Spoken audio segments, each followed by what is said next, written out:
Real Talk. Real Talk 101 episode 174. Nasa mid ako dahil kakainom ko lang ng kape.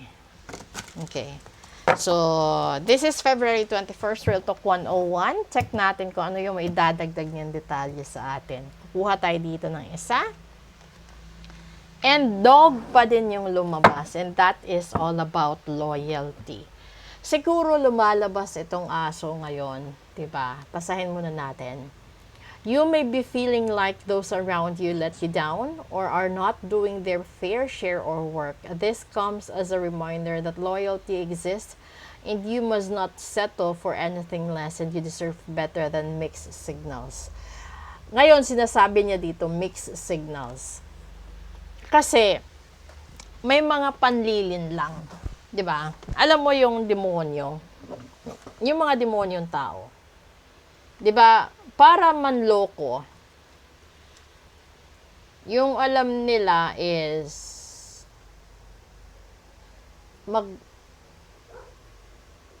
magmukha silang mabait, guwapo, maganda, sexy.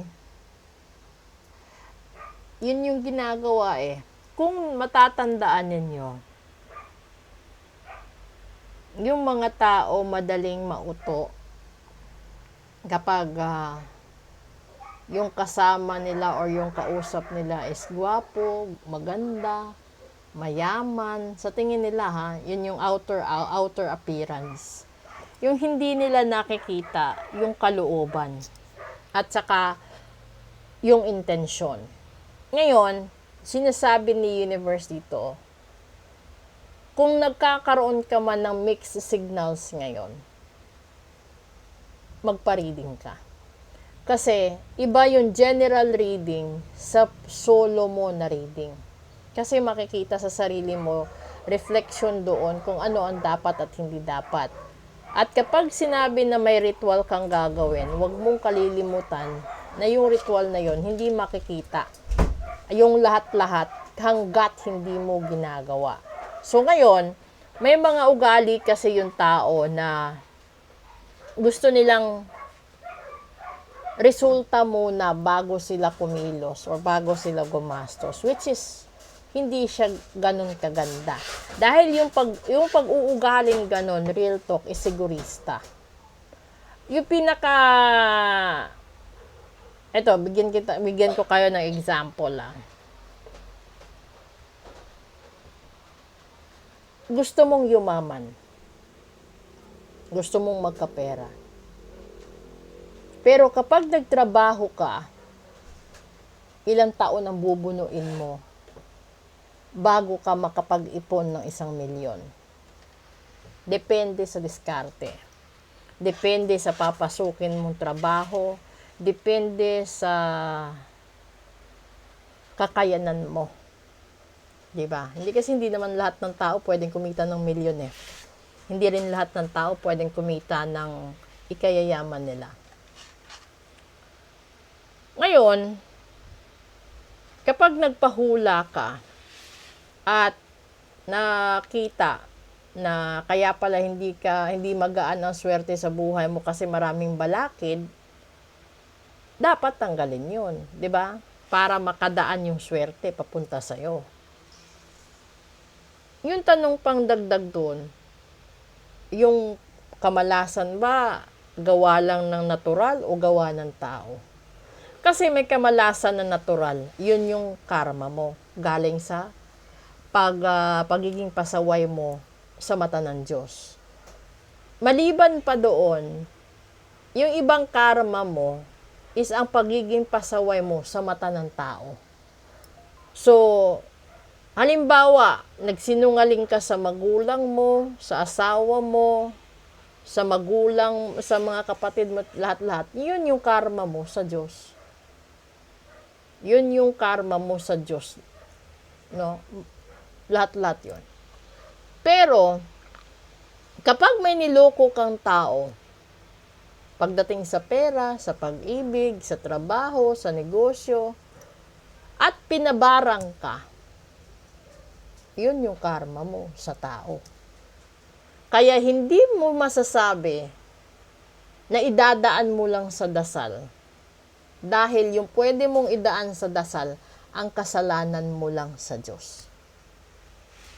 Ang kasalanan mo sa kapwa-tao, maswerte ka kung yung tao na yon hindi ka ipapakulam, hindi ka gagayumahin, hindi ka ibabarang.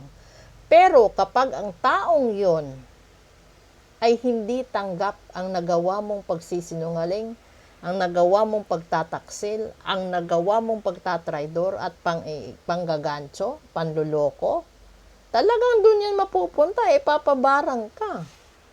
So, aantayin mo pa ba na umepekto at matsugi ka? Paano ka pa magpapagamot at magpapatanggal ng barang kung tsugi ka na, di ba? So, isa pa, kapag nalaman ng kalaban mo na may proteksyon ka laban sa barang, kulam, sumpa at gayuma, ang susunod na tatamaan, magulang mo, kapatid mo, anak mo, asawa mo. Yun. Kaya sabi ko sa ibang client ko, buuhin mo na, buong pamilya mo na. Kasi, kapag nararamdaman niya na mayroong isa na pwede niyang gawing pain laban sa'yo, gagamitin niya yon. Ganun ang kalaban mo. Ganun din yon sa politika. Kaya nga, di ba, yung iba, iniiwas na nila yung pamilya nila, papalapit yung eleksyon. Dahil alam nila na posible, yung iba i-ambush, yung iba talaga pupuntahan kung saan-saan para lang talaga matsugi. Ganun din po yun sa kompetensya sa negosyo, karibal sa pag-ibig, at agawan ng mana, agawan ng properties, agawan ng custody, or kung ano-ano pang klaseng agawan. And that's the real talk right there. Ang tangi ko lang talagang i-advise sa inyo, kasi magkaiba talaga yung sitwasyon ng bawat tao. Ipa-reading mo para alam mo kung ano yung kasalanan mo sa Diyos at ang kasalanan mo sa tao. Yung kasalanan mo sa Diyos, marahil alam mo na yon. Pero ang kasalanan mo sa kapwa-tao mo, kailangang himayin para malaman mo kung kanino galing ang kamalasan sa buhay mo, ang pasakit sa buhay mo, at ang mga disgrasya sa buhay mo. Okay? So maraming salamat po sa inyong lahat at magandang gabi po. Bye!